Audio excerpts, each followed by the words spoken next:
Welcome to the Cabral Concept, where board-certified naturopath and integrative health practitioner Dr. Stephen Cabral shares how he was diagnosed at the age of 17 with a life-altering illness and given no hope for recovery. It was only after studying and traveling all over the world did he discover how to combine ancient Ayurvedic healing practices with state-of-the-art naturopathic and functional medicine to fully rebalance the body and re-energize it with life. It's time to discover how to get well, lose weight, and finally feel alive again. And now, here's your host, Dr. Stephen Cabral. Hi, everyone, and welcome back to our first Cabral HouseCall of the weekend, answering your questions each and every weekend, Saturdays and Sundays. I'm dedicated to answering a dozen questions from our community here live on the podcast.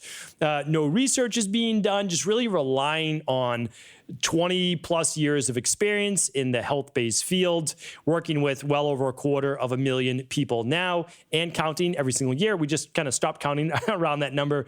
And the truth is just looking to give you a trusted source that you can hopefully rely on that enables you to take the next step towards your healing journey. So it might be wellness-based. It might be for you or a family member. It might be, again, for a loved one. It might be weight loss. It might be anti-aging. And I'm happy to help with that. I really am. It's something that I was helped with. I really was. I think my mentor was nice enough to be able to meet with me. And she saw something in me that let her just kind of give her knowledge to me without worry that, I was going to steal anything from her or anything like that. So that is why when I come on this podcast, I don't hold anything back. And I try to share with you exactly what I've seen to work, that I know to work inside of my private practice. So without further ado, let's dive right into the show.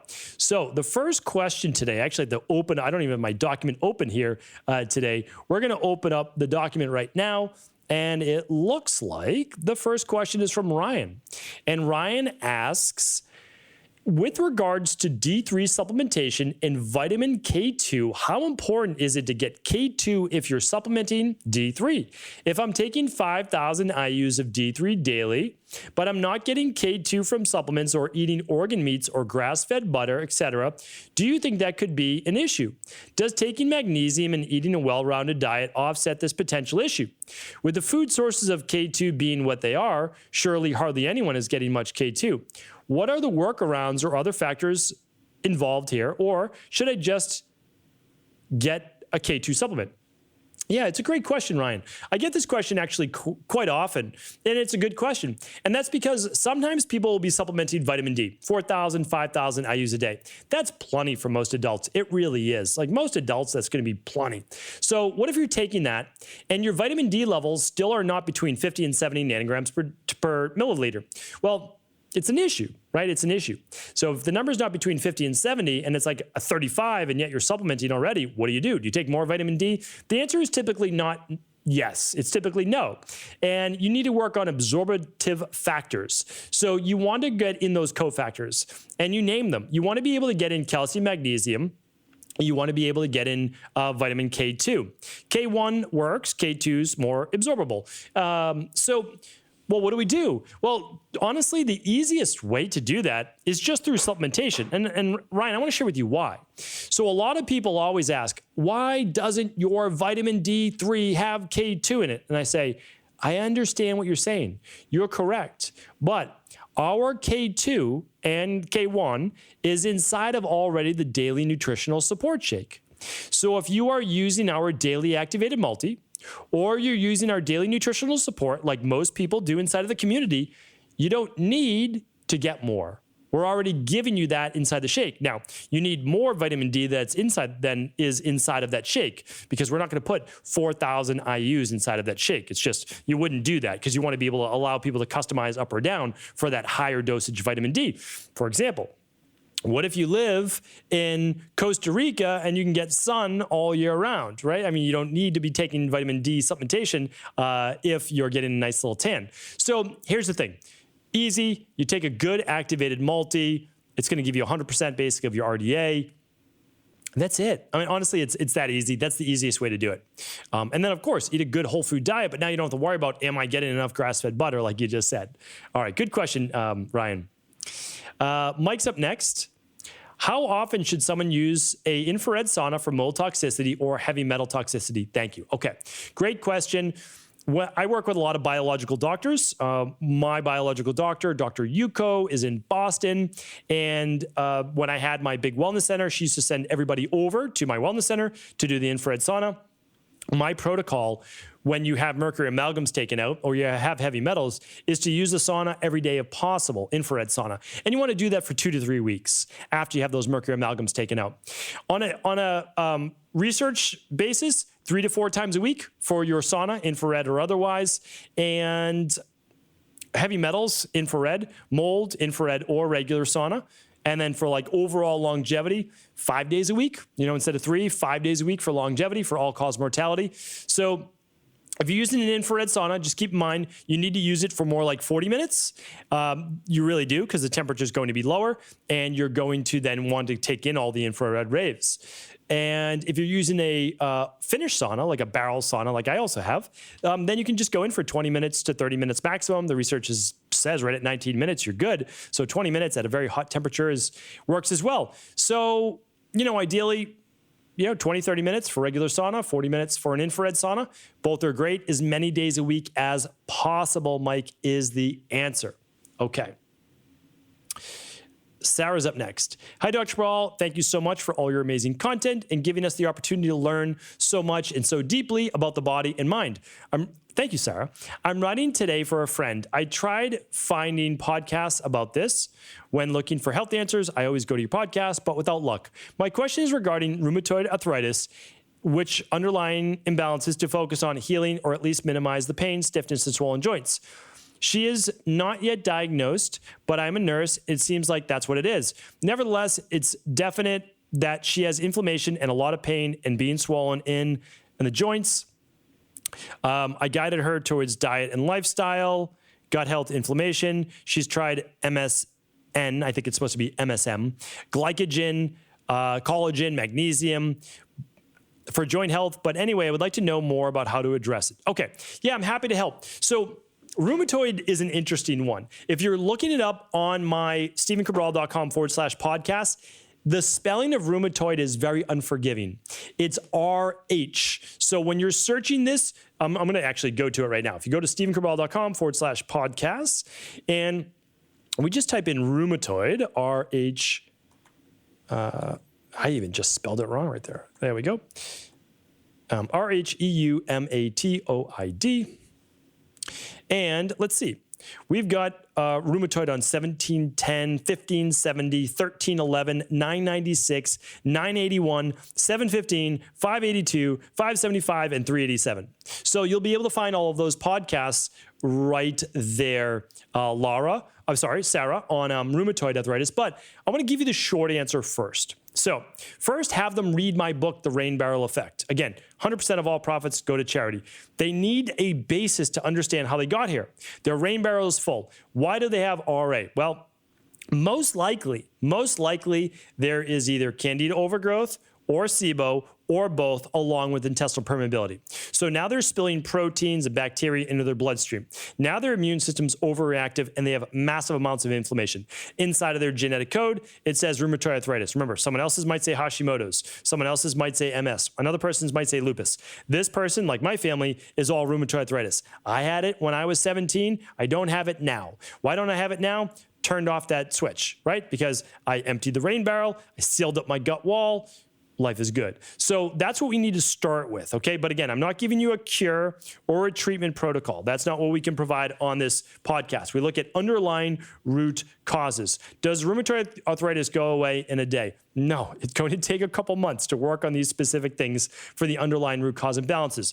Look at food sensitivities. You're going to, ideally, if someone has RA, you want to run the big 5 labs. Omega-6s to omega-3s, vitally important. Food sensitivities, vitally important. High levels of cortisol and stress for rheumatoid arthritis, vitally important. So that's what I recommend. Work with an integrative health practitioner or order the big 5 at equa.life/labs. Thank you, Sarah. Hopefully that's helpful. And again, read that book, The Rain Barrel Effect. It's almost free. And the part that isn't free all goes to charity. So Lara Lara is up next, Lara, like Sarah, but Lara. Hi, Dr. Cabral, you amazing soul. Thank you, Lara. I heard of some benefits of using the mushroom Ganoderma. So I'll talk about this in just one second, but I always have to check it with you. You are my go-to on all things health, so please explain more about it. I have fibromyalgia, but I'm sure information could also help others. Thank you so much for everything you do. Much love to you, your family, and everyone trying to heal. Same to you, Lara. That's the truth, and I appreciate the kind words. Take a little sip here. All right, so, well, this mushroom name, I never look it up, but it's either pronounced Ganoderma, I don't know. But here's the thing. It's reishi mushroom, really, is what you're asking about. So once you know that this is another name for reishi mushroom, then you can go to stevencabral.com/podcast and type in reishi, which is another strange spelling because, and I just spelled it wrong again, my typing skills are atrocious. I mean, they really are. So reishi is R-E-I-S-H-I. Yes. R-E-I-S-H-I. There we go. Okay, so I'm going to give you the podcast that I talk all about reishi mushroom. It is episode 1463, 1463, 1393, and 792. Okay, so those podcasts, I talk about it. And it's literally called the immortality mushroom. Now, you know, if you've heard my shows on mushrooms before, if you haven't, go check out those podcasts for sure. Definitely if you ever can't find a podcast, by the way, go to cabralsupportgroup.com. Michelle is amazing at being able to find previous podcasts. So go to cabralsupportgroup.com, ask the community, where are the podcasts on mushrooms? And you'll get all my podcasts on mushrooms. And I actually go through all the different beneficial ones. There are so many, by the way. But here's the thing. Mushrooms are not great for a lot of people as well. And mushrooms can push the immune system one way or the other. Mushrooms are medicine. I don't think you should really play with mushrooms too much unless you know which ones to use. But there's always a caveat. And the caveat is reishi mushrooms are pretty much amazing for everyone. They balance both Th1 and Th2 side of the immune system. They may help with the Th17 part of the immune system, which deals with yeast. So even though they're a fungus and essentially a yeast, as a mushroom, they may actually be beneficial. So reishi mushroom is like if I was only going to do one mushroom, it would be reishi mushroom. There's just no doubt about it. So there's my opinion. I think it's fantastic. I really do. Do I take reishi mushroom? No, I don't. I mean, I take many other supplements, but I don't take that. But have I taken it before? Yes. When I was trying to overcome my allergies, I was using reishi mushroom as well. So I think it's great. I really do. It's a nice balancer. It's like a modulator. It's essentially an adaptogen. And I think it's great. Now, again, if you have fibromyalgia, you've heard my shows before on fibromyalgia, I'm sure, Lara. So I would look into, again, gut permeability. I would look into high levels of stress. I would look into food sensitivities. I would look in your omega-6 to your omega-3 levels. I would look at heavy metals. I would look at anything that causes inflammation and fills up your rain barrel. I used to have fibromyalgia. It's terrible. Nothing, no fun at all. So definitely check more into that. All right. Great questions so far today. Great questions. Carolyn is up next. Hello, Dr. Cabral. My son and I were patients of yours a few years back, and you were very helpful. I'm hoping you can help once again. I just found out I am positive homozygous ApoE, and I'm terrified as my mother has dementia. You have mentioned the benefits of ashwagandha, but I have read where it is not recommended for people with autoimmune issues. I have Hashimoto's and Sojourns. Should I still take it? Thank you, and God bless, Carolyn. Thank you, Carolyn, and good to hear from you again. I would say this, that why do you have Hashimoto's and Sojourns? Like, let's take ashwagandha out of the equation. I don't necessarily buy into the ashwagandha and the Hashimoto's and Sojourns, but let's just say yes. Why do you have Hashimoto's and Sojourns? That's what we need to work on, right? Those are autoimmune issues. Sojourns could be triggered by multiple things. It could be that you've been on Prilosec or Zantac or any Prevacid for many, many years, many issues, right? So what I would say is why? Because let's correct those. You need to correct the underlying imbalances that are causing those, because those are immune issues, which means you have inflammation in your body. Remember, it's not just cortisol or having ApoE that's causing any Alzheimer's issues. Please go back and check out my episodes on Alzheimer's. I did a 3-part series about 2 years ago. It might have been 3 years now, but it hasn't changed. So check out my 3-part series on Alzheimer's. Definitely check that out. Now, so let's fix the Hashimoto's, let's fix the Sojourns. If you have not taken my Thyroid Health Results Accelerator, Carolyn, I can't recommend that enough. If you want to go to stephencabral.com/accelerators. Is that it? No, /courses. Go to stephencabral.com/courses. And you might want to check out that thyroid rebalancing one. I would definitely check that out. Okay. So in terms of ApoE, now remember, if you are homozygous for an ApoE 4 allele, you are then maybe 90%, much more likely than general population to get Alzheimer's. However, in the big grand scheme of things, still only about 10% of people get it. So now, hopefully that alleviates your concerns, because healthy people, even homozygous for Alzheimer's, are not necessarily going to get Alzheimer's, and there's nothing saying that they will. So what we need to control are all the factors that I spoke about on my Alzheimer's-based shows. More of a plant-based diet, balance between cardio and anaerobic-based exercise, controlling the amounts of inflammatory fats and inflammatory foods in the diet. Again, like, you'll be able to see the markers. Alzheimer's does not have to sneak up on people. It does not. You can check specific markers that I talk about, looking at homocysteine, looking at CRP, looking at cortisol. It doesn't come out of nowhere. There is no disease that comes out of nowhere. The only reason it comes out of nowhere is because doctors have not listen to the previous show I just did last week or 2 weeks ago that's called The Only Lab Testing That Truly Matters. That was episode 1789. So hopefully you tune into that show. The only lab testing that truly matters.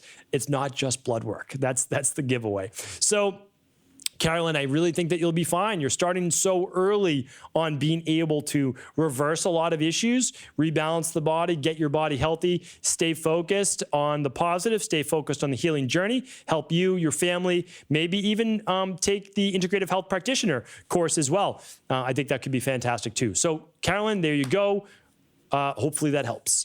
Corey is up next. Hi, Dr. Cabral. My 4-week-old is currently being tested for Hirschsprung's disease. While we wait for tests and results and maybe surgery, the surgeon has prescribed 4 bowel irrigations a day. It seems excessive, and I worry that she'll lose muscle tone and become dependent on the irrigation to have a bowel movement. Are there natural ways to manage Hirschsprung's disease? Thank you. This is a great question. So I don't know a lot about Hirschsprung's. I just want to let you know that. So I'm not the expert in this area. Please do rely on your medical doctors and specialists, since this is a congenital birth-based issue that you'll want to deal with. So basically, people, the majority of the population who are not familiar with Hirschsprung's is basically, I believe it's difficulty getting that peristaltic movement in the bowel and colon, so the large intestine, and so difficulty having a bowel movement.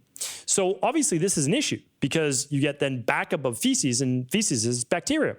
So this is important, and it's good that it's diagnosed obviously young. If your child's not having a bowel movement, well, I mean, and we're not talking about child, we're talking about newborn. So what you want to be able to do is look at all the information that you have available. If this is a congenital-based issue, it may have to be surgically corrected. Like, there's a time and place for conventional medicine. I don't talk people out of conventional medicine. I don't at all.